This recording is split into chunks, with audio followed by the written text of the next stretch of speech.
हमने देखा था जो कलाकार थे राम लक्ष्मण के किरदार में, वो मंच पर बैठे थे। क्या पहले उनकी पूजा वाली रस्म होगी या सीधा पहले रावण दहन होगा? नहीं, पहले रावण के पुतलों का दहन होगा और दहन के बाद जब विजय हो जाती है, विजयदशमी के रूप में, फिर राम राम जय राजा राम की धुन के साथ राम लक्ष्मण और हनुमान जी की आरती होगी, क्योंकि वो विजय आरती होगी। और उसके बाद कल की लीला होगी, वो राज्याभिषेक की लीला होगी। तो बस अब आप देख सकते हैं, सारे लोग, मेरे कैमरामैन दिखा रहे हैं हमारे, प्रभास बाहुबली यानी प्रभास आगे बढ़े हैं। बस अब वो प्रतीकात्मक रूप से वो धनुष पर प्रत्यंचा चढ़ाएंगे, बाण का संधान करेंगे। ये उन्होंने बाण का संधान किया और इसके साथ ही रावण के पुतलों में आग लगा दी जाए। सधे हुए हाथों से वो प्रत्यंचा को कान तक खींचकर उन्होंने लगा दिया है और पुतले को आग लगाने का निर्देश दिया जा चुका है। और पुतले को आग लगाने वाले आजम हैं, आजम ने पुतले को आग लगा दी है। मंच से ऐलान किया गया कि आजम पुतले को आग लगाओ। और यहां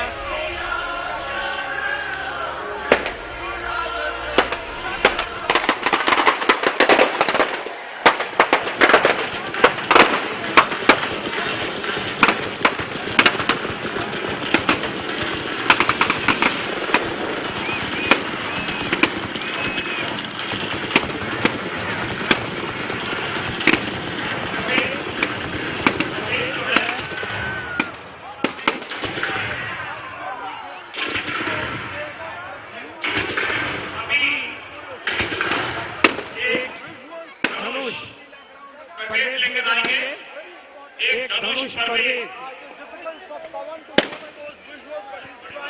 बड़े वाला एक धनुष है, प्रवेश लेके आएंगे।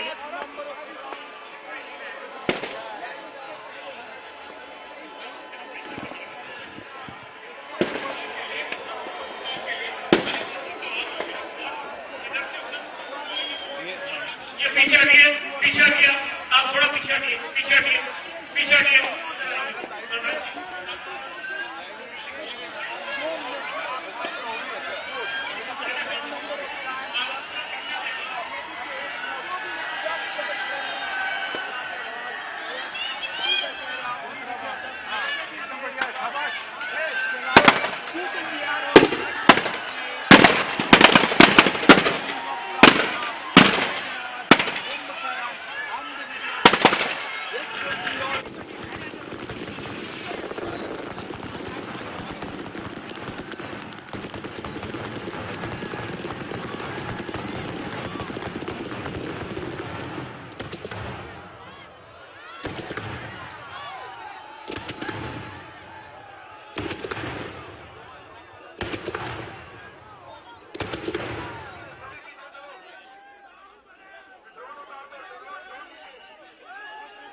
संजय, आवाज मिल रही है आपको?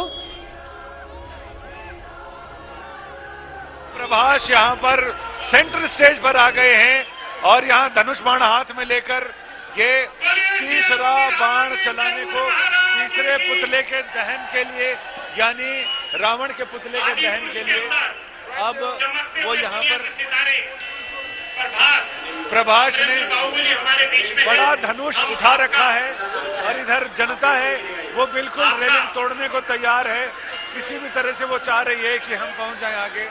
इन्होंने पूरे स्टेज का चक्कर लगाया और अब इसके साथ ही वो भगवान रामचंद्र, लक्ष्मण और हनुमान जी के स्वरूप यहाँ पहुंच चुके हैं और आरती करेंगे। आरती करने के बाद फिर वो यहाँ से प्रस्थान करेंगे। इतनी सुरक्षा व्यवस्था और इतना उत्साह तो लोगों ने चीफ मिनिस्टर के स्वागत में भी नहीं दिखाया जितना भी ये फटा पोस्टर निकला हीरो। मैं अपने कैमरामैन से कहूंगा कि वो एक बार दिखाएं कि जैसे खंबे में लोगों ने कैसे पोस्टर फाड़ दिया है। जोरदार तालियों से स्वागत कीजिए। ऊपर लाइटें हैं, बिजली लगी हुई है, लेकिन किसी को खतरे का आभास नहीं है। अगर ये बिजली से जलता हुआ पोल अगर गिर जाए तो उस समय कौन जिम्मेदार होगा, इसका किसी को फिक्र नहीं है। पुलिस के जवान भी प्रभाष बाहुबली को देखने में मगन है। उनको ये चिंता बिल्कुल नहीं है कि सुरक्षा से कितना बड़ा खतरा है। पुलिस के जवान भी मौके पर सिर्फ इस झलक पाने को तैयार हैं कि ताकि वो किसी भी तरह से वो कर ले।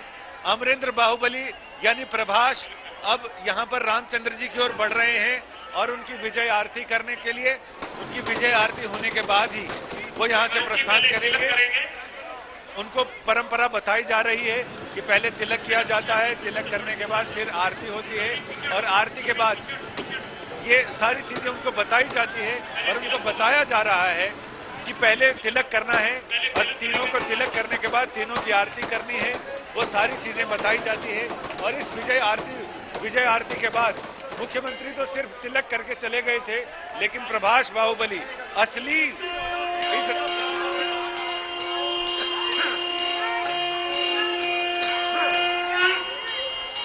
इस रामलीला के असली मुख्य अतिथि तो प्रभाष ही हैं। बाकी तो सब प्रतीकात्मक है, क्योंकि यही तिलक करेंगे, विजय तिलक, और यही आरती कर रहे हैं। असली मुख्य अतिथि प्रभाष बाहुबली को ही बनाया गया है। ये आरती दिखाई पड़ रही है, आरती उन्होंने की, अब आरती हो चुकी है, विजय आरती, और इसके साथ ही आज की लीला का समापन।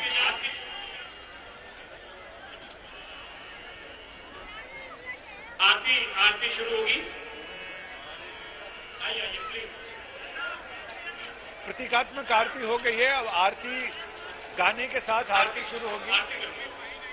और ऐसा मानते हैं कि जब तक आरती पूरी ना हो जाए तब तक किसी भी चीज का पूजा का समापन नहीं माना जाता। सियापति रामचंद्र महाराज की।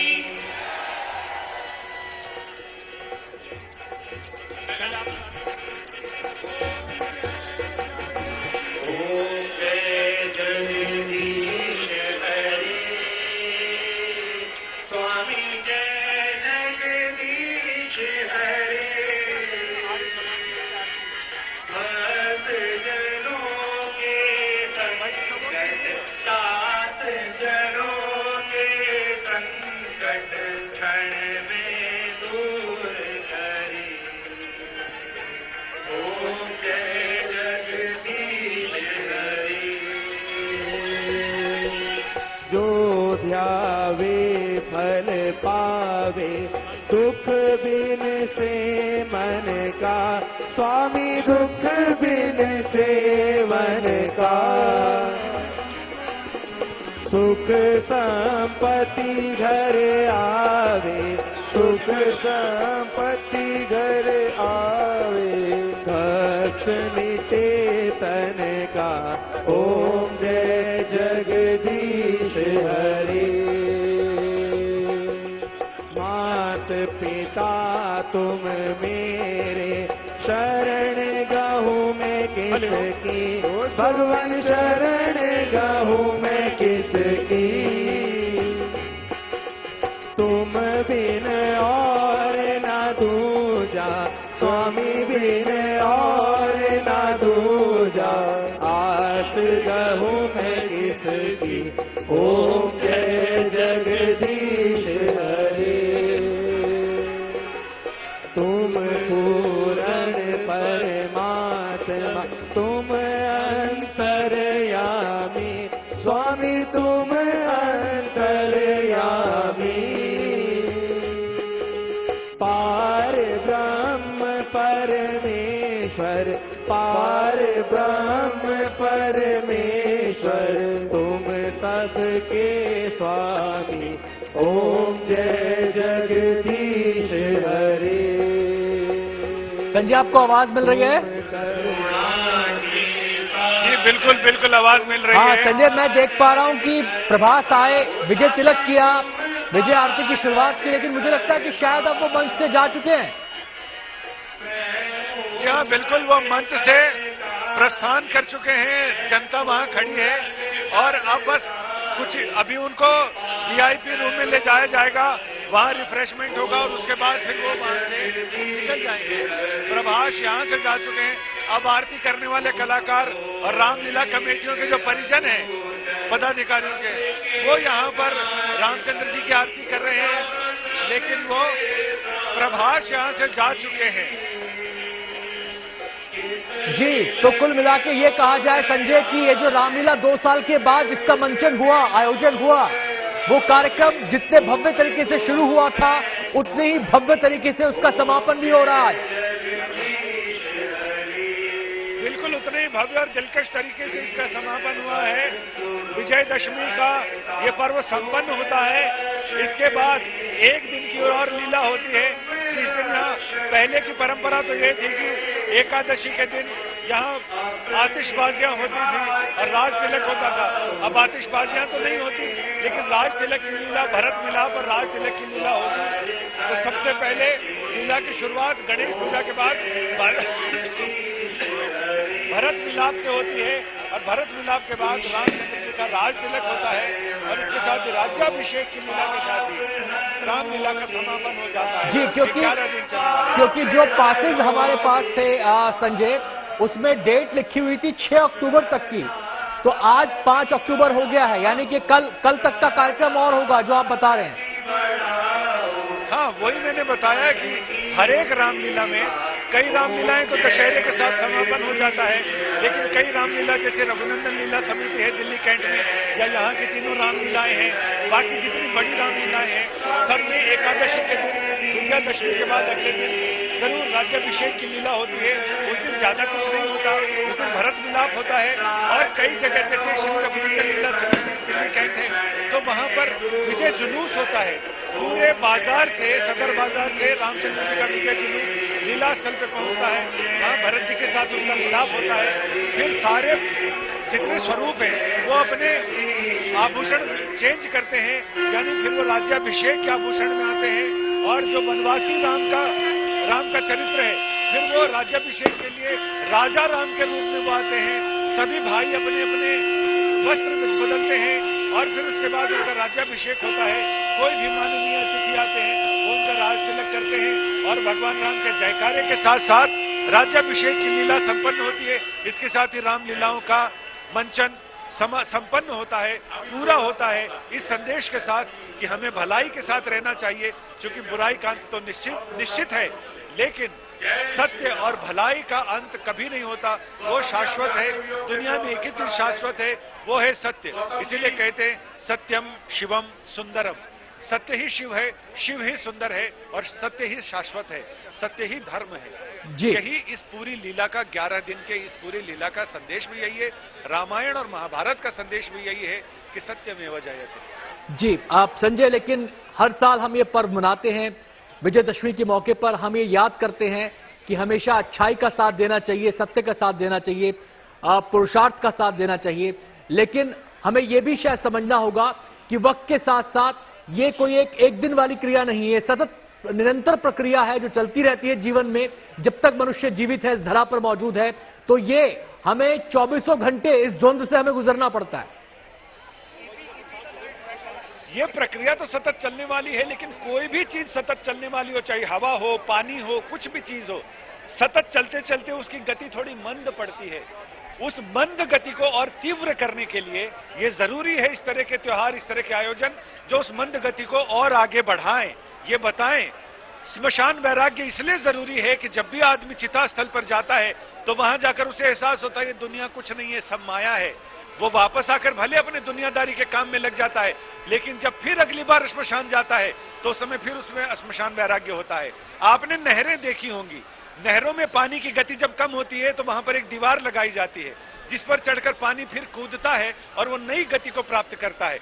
ये रामलीला, ये इस तरह के आयोजन, ये हमारे पर्व, ये त्योहार, ये बहुत साइंटिफिक वे में बनाए गए हैं कि उस मंद होती गति को एक बार फिर आगे बढ़ाए। लगातार एक ही चीज को कहने के साथ साथ उसमें कुछ परिवर्तन, कुछ बदलाव, कुछ नयापन, कुछ ऊर्जा जरूरी है। वो ऊर्जा यहीं से मिलती है, इन्हीं कार्यक्रमों से मिलती है, इन्हीं त्योहारों से मिलती है, इन्हीं जरिए से मिलती है, इन्हीं बहाने से मिलती है। जी, अलग अलग युग में हमने अपने अलग अलग अवतार देखे हैं संजय, और हर अवतार अपने समय की बुराई से लड़ता हुआ नजर आया है, उसका अंत करता हुआ नजर आया है, जो शायद हमें यह संदेश भी देता है कि बुराई का अंत एक बार हो जाए, उसके बाद वो दोबारा उत्पन्न नहीं होगी, जरूरी नहीं है। इसके लिए हमें निरंतर सचेत रहना होगा, चौकन्ना रहना होगा, उस पर नियंत्रण करने के लिए। अनंत ये जो चारों युग के अवतार हैं, ये अवतार सिर्फ हमें आध्यात्म की जानकारी नहीं देते हैं, संस्कृति की जानकारी, ये विज्ञान की जानकारी देते हैं। जिस जीनोम टेक्नोलॉजी का आविष्कार अब हुआ, जीनोलॉजी में अभी तक शोध चल रहे हैं, वो हमारे ऋषियों मुनियों ने अरबों वर्ष पहले कर दिया था। और उन्होंने ये बता दिया था कि हमारा पहला अवतार है वो मत्स्य अवतार है, जीवन पानी में पैदा हुआ। इसके बाद मत्स्य से वो धीरे धीरे धरती की ओर बढ़ा तो कच्छप अवतार हुआ। इसके बाद वो जंगलों में गया तो शूकर वराह अवतार हुआ। उसके बाद वामन अवतार हुआ। इसके बाद परशुराम का अवतार हुआ। इसके बाद राम और कृष्ण। यानी संस्कृति ऐसे धीरे धीरे आगे बढ़ती है। पानी में जीवन हुआ, फिर वो धरती की ओर आया, फिर वो जंगल में हुआ, जंगल से फिर शहरों की ओर आया, शहर से वो धीरे धीरे सभ्य बनने लग गया। फिर वो उसने मर्यादा की बात की, फिर वो मर्यादा जब भौतिक सुख पूरे हो जाते, उसके बाद आदमी फिर वो राजनीति और इन सारी चीजों की कृष्णावतार में वो बातें होती हैं। इसी बीच में फिर जब सारे भोग लेते हैं, वैराग्य हो जाता है, फिर वो गौतम बुद्ध आते हैं, वो वैराग्य की बात बताते हैं। इसके बाद और अवतार आते हैं, और अब इसी बीच में अब कहते हैं कल की अवतार आएगा कलयुग में। तो ये सारे अवतार एक जीनोलॉजी का सीक्वेंस बताते हैं। ये सीक्वेंस ये विज्ञान को जोड़ता है, आध्यात्म को तो जोड़ता ही है, विज्ञान को भी जोड़ता है, और उस विज्ञान को जोड़ता है जो अपने आप को सबसे ज्यादा आधुनिक होने का दावा करता है। ये सबसे प्राचीन विज्ञान है जो आधुनिक विज्ञान को चुनौती देता है, कुछ इस रूप में। जी, और ये विज्ञान निरंतर सदियों से इसलिए भी चला आ रहा है क्योंकि ये हमारी आस्था से जुड़ जाता है, और आस्था हमेशा अमर होती है। संजय, विज्ञान को इसीलिए आस्था से जोड़ा गया कि विज्ञान कई लोगों को बहुत अरुचिकर लगता है। उसको रुचिकर बनाने के लिए कुनैन की गोली को कई बार जब मलेरिया बुखार होता है तो कुनैन की गोली को चाशनी में या चीनी में लपेट कर देते हैं ताकि उससे सही हो। ये वही कुनैन की गोली को विज्ञान को आध्यात्म के रस में माइथोलॉजी के साथ जोड़कर बताया गया, त्योहारों के साथ जोड़कर बताया गया, कि जिससे लोग पीढ़ी दर पीढ़ी इसको चलें। ये सिर्फ किताबों में ना रहे, व्यवहार में रहे, पीढ़ी दर पीढ़ी, एक पीढ़ी दूसरी पीढ़ी को वो दे। ये ज्ञान वैसे ही चलता है। मैं अपने साथी अमित भारद्वाज से बता रहा था कि ये रावण जब पुतला जलता है तो कई लोग, ये पुराने पुरखे ये कहते थे, अरे देखो रावण आगे की तरफ गिर रहा कि पीछे की तरफ।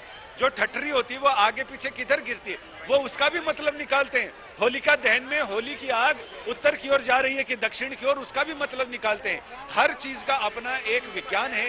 ये विज्ञान का मतलब है विशिष्ट ज्ञान, वो विशिष्ट ज्ञान होता है। तो मेरे साथ अमित हैं। अमित, ये पुतला दहन को लेकर कितनी तरह की मान्यताएं हैं? आप तो शिव की उस धरती से आते हैं जो चिता भूमि कही जाती है कि वैद्यनाथम चिता भूमि नागेशम दारुका बने, तो आपके यहाँ क्या परंपरा है? जी, एक बहुत इंटरेस्टिंग फैक्ट मैं बताना चाहूंगा कि हम लोग आज पूरे दिन रामलीला देख रहे थे, रावण का दहन देख रहे थे, और इंतजार था कि सुपरस्टार प्रभास भी आएंगे। लेकिन एक सीक्वेंस आता है, हम सब ने देखा होगा कि राम जब अपने एक्ट ऑफ फाइनल वॉर में जाते हैं, अंतिम जो युद्ध है, फाइनल युद्ध है, जब रावण का दहन होता है, हत्या होती है और रावण को मोक्ष की प्राप्ति होती है, तो राम किसकी पूजा करते हैं? शिव की पूजा करते हैं, शिव की आराधना करते हैं, शिव से शक्ति मांगते हैं। तो राम जो खुद में इतने बड़े देवता हैं, वो शिव से शक्ति मांगते हैं, और जिनका वध वो करते हैं, जिनको वो एक तरह से मोक्ष देते हैं, रावण, वो शिव के सबसे बड़े भक्त हैं। मैं देवघर से आता हूं, देवों की नगरी देवघर, और वहां हम कहते हैं कि शिव का सबसे बड़ा भक्त अगर कोई हुआ तो रावण है। रावण से बड़ा कोई भक्त नहीं इस दुनिया में। और देखिए, दशानन जो है, 10 सर उनको कहां से आता है? शिव की प्रार्थना से, आराधना से। और शिव से रावण का जो ताल्लुक है, जो उनका रिश्ता है, वो उनके पिता के साथ जाके जुड़ता है जी। और बड़ी सारी कहानियां हैं, आल्हा भी चलता है हमारे यहाँ। एक बहुत फेमस आल्हा है कि शिव के पिता ने जब, माफ कीजिएगा, रावण के पिता ने जब शिव ने अपनी का महल बनाया, अपना सोने का महल बनाया, तो रावण के पिता उस महल का गृह प्रवेश कराने गए थे। ये आल्हा है, और उस आल्हा में ये बताया जाता है कि रावण के पिता ने अपनी पत्नी के, धर्मपत्नी के कहने पे, रावण की मां के कहने पे उस महल को ही, सोने के महल को ही गृह प्रवेश के दक्षिणे के तौर पे मांग लिया। अच्छा, अरे वाह। तो वहां से कनेक्शन जुड़ता है, और फिर सती का कनेक्शन, जो इतना कुछ, इतने सवाल हैं कि आखिर रावण शिव से जुड़े, राम शिव से जुड़े, और जो बाबा बैद्यनाथ धाम जहां से मैं आता हूं, वहां शक्ति का क्या कनेक्शन है, शिव के साथ शक्ति का कनेक्शन, वो अगर समय हो तो वो भी समझा दूं।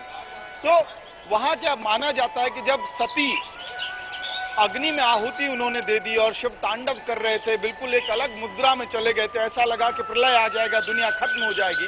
ऐसे में विष्णु जी ने चक्र चलाया और सती के अंग अलग अलग जगहों पे, ऐसी मान्यता है जी, और उसमें से जो हृदय है वो देवघर में जाके गिरता है, इसलिए उसको हृदयापीठ कहा जाता है, उसको शमशान भूमि कहा जाता है। और वहीं हृदय से ही मनोकामना लिंग, शक्ति की पूजा और शिव की आराधना का वहां आपको कनेक्शन संजय, अमित, देखिए दुर्गा पूजा, अमित मान्यताओं और कहानी के बारे में बता रहे हैं। देवघर से ये आते हैं, शिव की भूमि है वो भी, और रावण जो है शिव के भक्त हैं। तो क्या रावण की शिव भक्ति से जुड़ी कोई कहानी देवघर में भी है क्या? वहां पे भी कोई कहानी है इससे जुड़ी? बिल्कुल, रावण सिंह की शिव भक्ति की कहानी तो वहीं पर है, सबसे बड़ी कहानी, जहां वो कैलाश से मनोकामना लिंग लेकर आते हैं। लेकिन रावण की विद्वता की बात करें तो दशानन इसीलिए कहते हैं, एक आदमी को एक विद्या में पारंगत होने में जन्मों लग जाते हैं, लेकिन रावण चारों वेदों का, वेद वेदांग और उपवेदों का ज्ञाता, संगीत का महाविद्वान, ज्योतिष का विद्वान, जिसके रावण संहिता आज भी आदर्श मानी जाती है। रावण हस्तक नाम की एक वीणा बनाई, जिसका प्रचलित रूप आजकल रावण हत्था के रूप में है, और लांगा मांगणियार उसको बजाते हैं, उसका इस्तेमाल करते हैं। आज भी वो रावण हत्था बजाते हैं। हमारे स्टूडियो में पूछ रहे हैं कि रावण के जी संजय आपके पास लौटेंगे, आपके पास लौटेंगे संजय, अमित से भी बातचीत करेंगे, आप हमारे साथ बने रहिए। लेकिन अब हमारे पास ढेर सारी तस्वीरें इस समय मौजूद हैं, और लगातार शाम को 4 बजे से हम कोशिश ये कर रहे हैं कि हर एक तस्वीर हमारे दर्शकों तक पहुंचे, घर बैठे विजयदशमी के इस महापर्व को वो देश के अलग अलग हिस्सों में सेलिब्रेट होते देख सकें। तो विजयदशमी का ये पर्व पूरे देश में बड़ी ही धूमधाम के साथ मनाया जा रहा है। कश्मीर से लेकर कन्याकुमारी तक जगह जगह रावण के पुतले का दहन किया गया। विजयदशमी पर्व से जुड़ी ये 9 तस्वीरें अलग अलग शहरों की हैं, आपके सामने हैं। पहली तस्वीर देश की राजधानी दिल्ली की है, जहां परेड ग्राउंड में रावण, कुंभकर्ण और मेघनाथ के पुतले का दहन किया गया। इस कार्यक्रम में उपराष्ट्रपति जगदीप धनखड़ और पूर्व राष्ट्रपति रामनाथ कोविंद ने शिरकत की, जबकि दूसरी और तीसरी तस्वीर यूपी के औरैया और चित्रकूट की है। वहां पर राम रावण युद्ध के बाद बुराई के प्रतीक रावण के पुतले का दहन किया गया। इसी तरह पंजाब के लुधियाना और अमृतसर में भी विजयदशमी का पर्व बड़े ही धूमधाम के साथ मनाया गया। तो वहीं बिहार की राजधानी पटना और मोतिहारी में भी लोगों ने बुराई के प्रतीक रावण के पुतलों का दहन किया। इस मौके पर रावण दहन को देखने के लिए लोगों की भारी भीड़ नजर आई। इसके अलावा देहरादून और जम्मू में भी मुहूर्त के मुताबिक रावण के पुतले का दहन किया गया।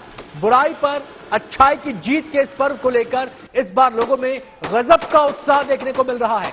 असल में कोरोना के कारण बीते 2 साल दशहरे की रौनक फीकी रही, मगर इस बार पाबंदियों की टेंशन नहीं है। ऐसे में लोगों ने बड़ी ही धूमधाम के साथ दशहरे का यह पर्व मनाया। साथ ही देश भर में रामलीला का मंचन भी किया जा रहा है। दशहरा विजयदशमी का यह महापर्व आज संपन्न हुआ पूरे विधि विधान के साथ, पुतलों के दहन के साथ, रावण के दहन के साथ, इस संकल्प के साथ कि हमें हमेशा अच्छाई के साथ रहना है, हमें हमेशा सत्य के साथ रहना है, हमें हमेशा मर्यादाओं के साथ रहना है। इस संकल्प के साथ ये पर्व खत्म हुआ और अब इंतजार है दीपावली का। आपको बताएं कि दशहरे के ठीक 19 दिन बाद दीपावली का पर्व मनाया जाता है, और दशहरे के दीपावली के बीच लगातार त्योहारों की झड़ी लगी रहने वाली है। कभी कोई त्योहार आएगा, और ये पूरा सीजन त्योहारों के नाम रहेगा। एक बार फिर से हम संजय शर्मा का रुख करते हैं संजय, हम रावण के ज्ञान की बात कर रहे थे, उसके वेदों का ज्ञान, उसके संगीत का ज्ञान, उसके ज्योतिष का ज्ञान, उसके द्वारा लिखे गए ग्रंथों का ज्ञान, लेकिन कोई ज्ञान काम नहीं आया जब अज्ञान का पर्दा उसकी आंखों पर पड़ा। तो ज्ञान तब फलीभूत होता है जब ज्ञान विवेक के साथ रहता है। रावण ने जो स्तोत्र लिखे, शिव तांडव स्तोत्र लिखा, वो पढ़ने के बाद, सुनने के बाद, सुनने के बाद लगता है रावण जैसा उद्धट विद्वान ही, साहित्य का इतना बड़ा लेखक, वही इसको महसूस कर सकता है और ऐसा स्तोत्र वही लिख सकता है। न भूतो न भविष्यति। हम अमित से बात करते हैं, अमित हमारे साथ हैं, ये हमारा सौभाग्य है कि अमित हमारे साथ हैं, तो ये बताएंगे कि देवघर का रावण के साथ क्या कथाएं जुड़ी हुई। देखिए, फिर से आराधना, आराध्य, भक्ति, भगवान और जो भक्त है उसका कनेक्शन है। होता यह है कि अमरत्व का वरदान मांगने के लिए रावण एक बार फिर से अभियान में लगते हैं, ये मान्यता है। हम लोग इसी कहानी, कई कहानियां हैं देवघर में जो कही जाती हैं, उनमें से एक कहानी मैं सुना रहा हूं। तो अमरत्व का वरदान लेने के लिए शिव के पास जाते हैं, तपस्या करते हैं, लेकिन इस बार शिव को ये कह दिया जाता है, भगवानों की तमाम जो श्रेणियां होती हैं उनसे, कि प्रभु अमरत्व का वरदान ना दें, रावण है इतना ज्ञानी, बल में, बुद्धि में, मति में, सब में सबसे आगे। तो जिस मनोकामना लिंग की मैं बात कर रहा था, उस मनोकामना लिंग को रावण मांग लेते हैं शिव से, और शिव उनको मनोकामना लिंग दे देते हैं, लेकिन शर्त के साथ देते हैं कि जहां भी तुम इसको रखोगे मैं वहीं स्थापित हो जाऊंगा। और फिर रावण, ये अलग अलग कहानियां इसमें भी, रावण पुष्प विमान लेके कैलाश से चलते हैं लंका के लिए मनोकामना लिंग को लेके, लेकिन एक कहानी के अनुसार जो देवता हैं वो तय करते हैं कि जल के देवता रावण के अंदर वास कर जाएंगे जाके, और उनको लघुशंका लगेगी जिसकी वजह से वो रुकेंगे। तो रावण रुकते हैं, जिस जगह पे वो रुकते हैं वो देवघर है, और वहां उतर के वो एक ग्वाले को मनोकामना लिंग थमाते हैं। अलग अलग कहानियों में से एक, उसमें विष्णु जो हैं वो ग्वाला बन के खड़े रहते हैं। जैसे रावण लघुशंका करने जाते हैं, विष्णु वैसे ही मनोकामना लिंग को वहां रख देते हैं। रावण वापस आते हैं, फिर और कई सारी कहानियां, बैकग्राउंड स्टोरीज है। रावण के द्वारा लाया गया, भगवान विष्णु द्वारा स्थापित लिंग है जी। उसके बाद रावण वहां से उठाने की भी कोशिश करते हैं संजय जी, और हाँ, बहुत प्रयास करने के बाद जब विफल हो जाते हैं तो शिवलिंग को वहां वो धरती में धंसा देते हैं रावण। और इसीलिए आप ध्यान देंगे, आप इतनी जगह पे गए हैं, पहले जब वहां पर मूल शिवलिंग थे तो हम लोगों ने महसूस किया, जब कावड़ लेके मैं भी 4-5 बार गया, तो वहां एक हल्का सा निशान है, गड्ढा जैसा है, जो कहते हैं कि रावण का अंगूठा है। हाँ, और ये भी कि आप बाकी शिवलिंग को देखेंगे देश भर में तो पूरा आपको जमीन के ऊपर दिखेगा उसकी आकृति जो है, लेकिन थोड़ा सा दिखते हैं, और अब तो और भी कम दिखते हैं, लेकिन वो पहले जो मूल शिवलिंग था जिनके ऊपर अभी ये बनाया गया है, वो भी कम ही दिखते थे पूरे में, और कितने बड़े हैं उसका अंदाजा किसी को नहीं लगा। वो इसीलिए है कि रावण ने बल का प्रयोग करके शिवलिंग को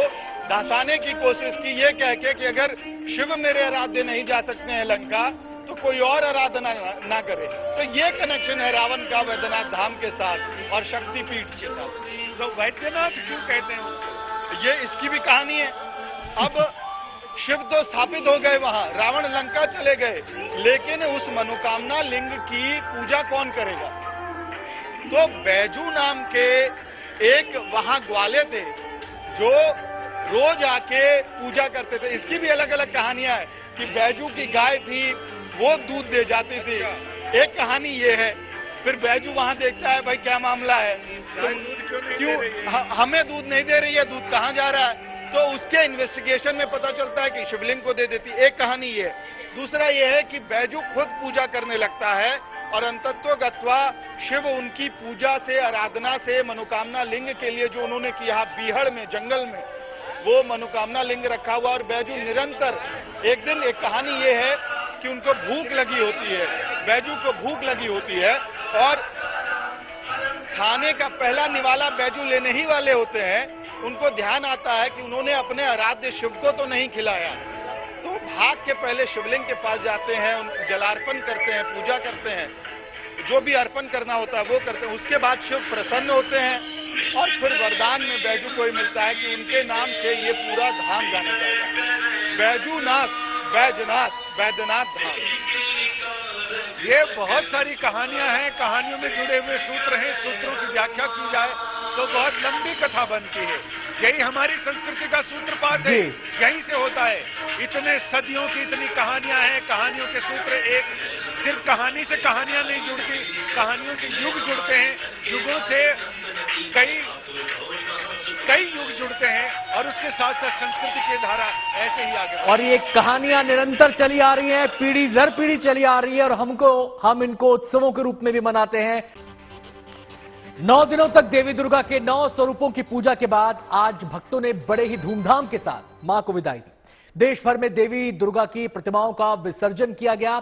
इस मौके पर बंगाल में होने वाली सिंदूर खेला की रस्म बड़े ही धूमधाम के साथ हर्षोल्लास के साथ मनाई गई। भक्तों ने पहले सिंदूर खेला में हिस्सा लिया और फिर मां दुर्गा की मूर्तियों को खुशी खुशी पवित्र नदियों और सरोवरों में विसर्जित किया गया।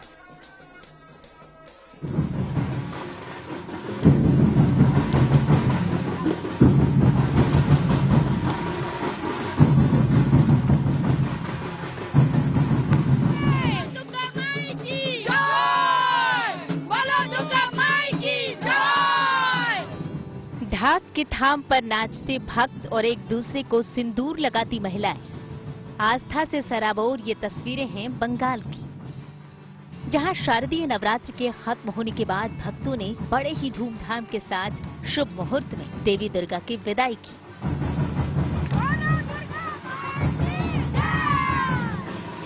इस मौके पर मां को विदाई देने से पहले विधि विधान के साथ मां की प्रतिमाओं की पूजा की गई और फिर महिलाओं ने एक दूसरे को सिंदूर लगाकर सिंदूर खेला की पारंपरिक रस्म निभाई।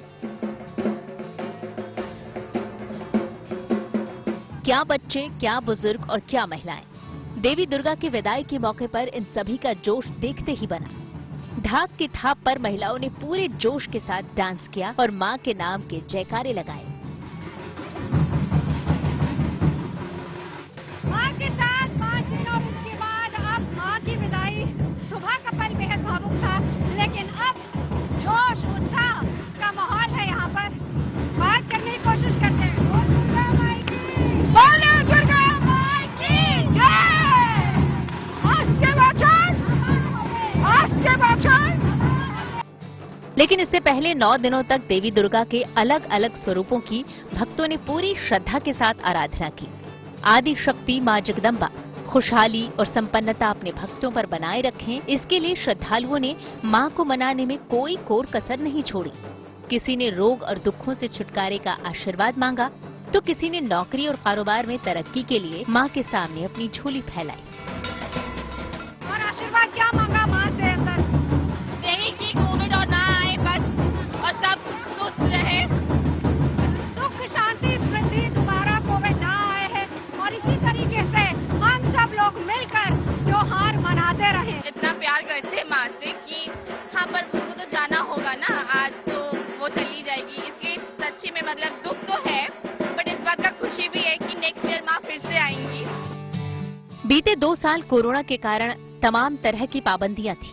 इस वजह से नवरात्रि और दशहरे की रौनक फीकी रही, मगर इस बार पाबंदियों को लेकर कोई टेंशन नहीं है।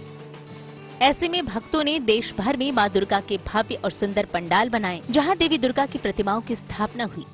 9 दिनों तक भक्तों की मौजूदगी से ये पंडाल गुलजार रहे, मगर जब मां को विदाई देने की बारी आई तो आस्था में डूबे भक्तों का जोश देखते ही बना।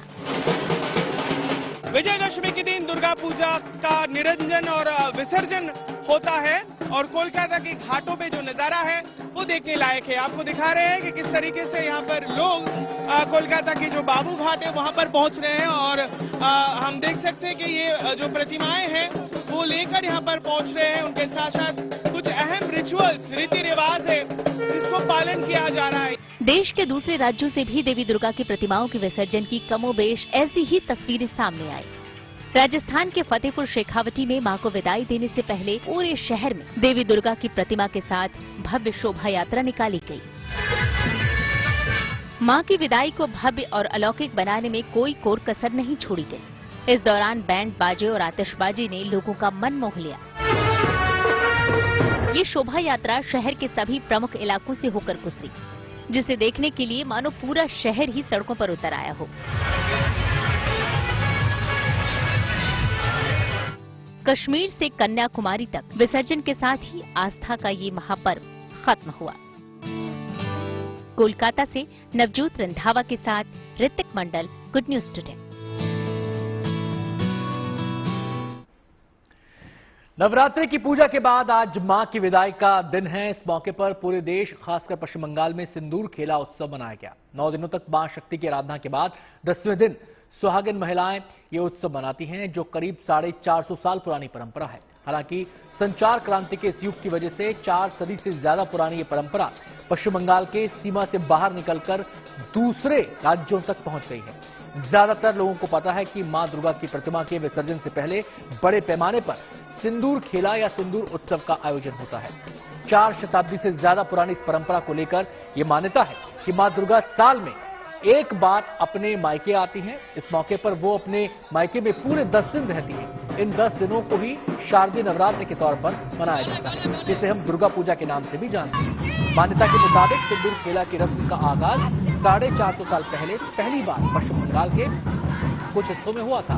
तब पहली बार विवाहित महिलाओं ने पहले मां दुर्गा, मां सरस्वती, भगवान कार्तिकेय, मां लक्ष्मी और भगवान गणेश की पूजा के बाद उनका श्रृंगार किया। विसर्जन से पहले उन्हें मीठे व्यंजनों का भोग भी लगाया गया।